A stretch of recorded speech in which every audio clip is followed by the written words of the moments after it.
Have you ever started sharing an idea and watched your team get quiet? Not resistant, not argumentative, just quiet. Well, if you'll give me just a few minutes, I can help shed some light on what might be happening. You might just be pushing your team into a stress reaction. You might be slowing your team down and not even knowing it. As a leader, you can be more effective if you'll take time to gain an awareness of what's happening with your team. They feel stressed even if you don't. So stick around and let me give you 3 practical steps you can take to alleviate this stress. Welcome back to the Modern Leadership Solutions podcast, where we help you lead with clarity, intentionality, and confidence.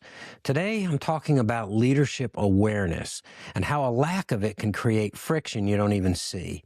And that friction may be costing you execution speed, clarity, and trust. So don't tune out. I'm going to tell you how to gain this awareness and then what you can do with it to avoid this unnecessary team friction. Okay, so this friction rarely looks like open conflict.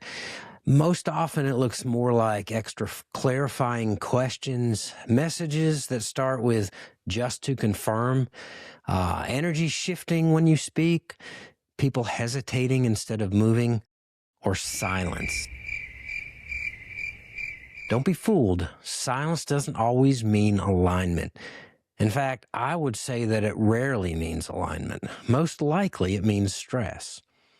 So let me give you an example. I am an idea person. I naturally operate in that ideation mode.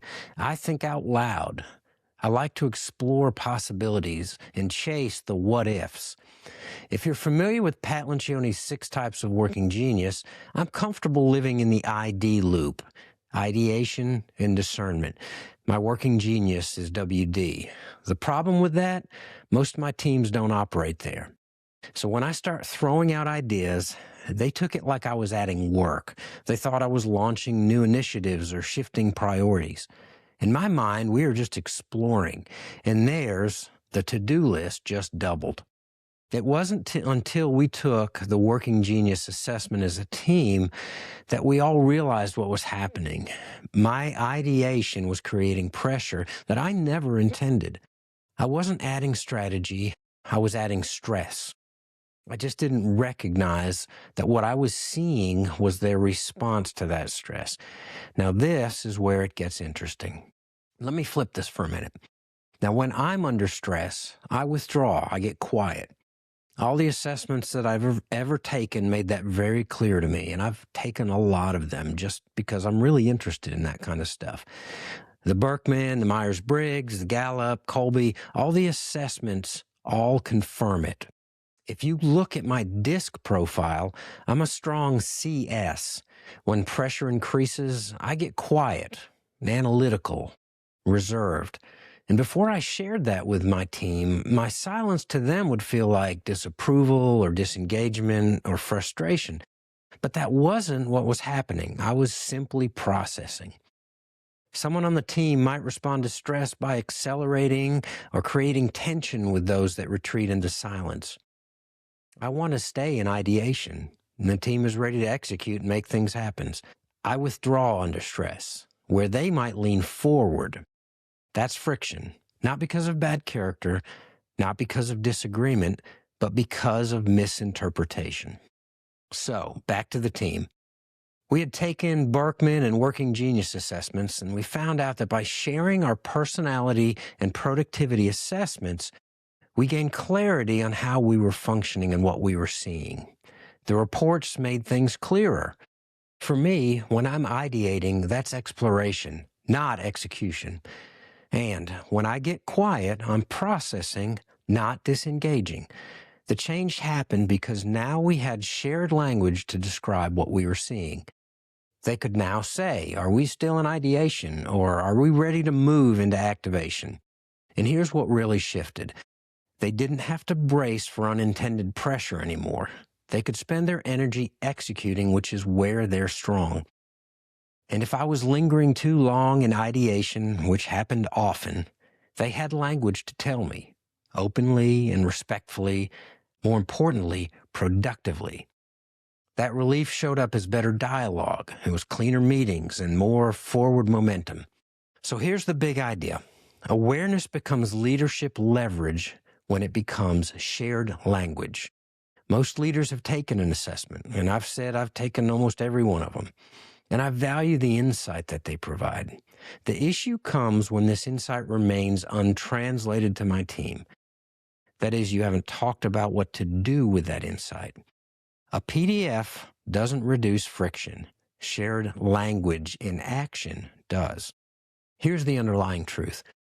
You can be a leader of integrity and still create anxiety. Where character shapes your intent, it's awareness that shapes your impact. You can mean well and still generate stress. That's why awareness matters. Okay, I said I was going to give you 3 actionable steps, so here they are. Number 1, identify your stress signal. When you're under pressure, what happens? Do you get louder, more intense? Do you get quieter like I do, more controlling? If you don't know, then you need to find out what that signal is. Number 2, ask the uncomfortable questions.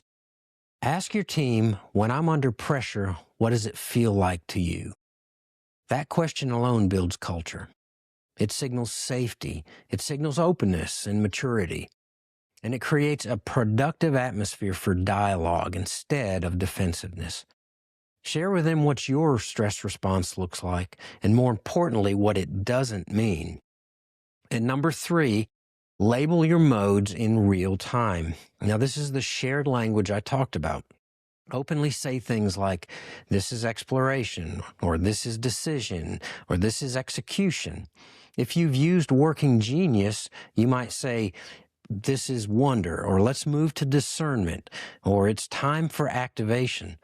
Many times, if I got stuck in wonder, my team would tell me, it's time to shut down the W, we're moving into activation. Language reduces the need for interpretation, and interpretation costs mental energy and execution speed. So how do we tie this into team performance? When your team isn't bracing for unintended pressure, they execute. When they aren't guessing what your silence means, they engage.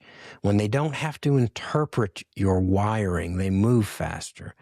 Friction drains energy, and shared language restores it. So, as I close out this episode, let me leave you with this. Leadership awareness isn't about managing your image, it's about managing your impact. Leadership maturity isn't just knowing yourself, it's giving your team access to that knowledge. Because whether you realize it or not, they feel it. So don't leave them to interpret you. Translate yourself for them. Thank you for joining me today on the Modern Leadership Solutions podcast. Please hit like and subscribe so you can be notified of upcoming episodes. And remember, effective leadership is intentional, and awareness is how you make it more powerful.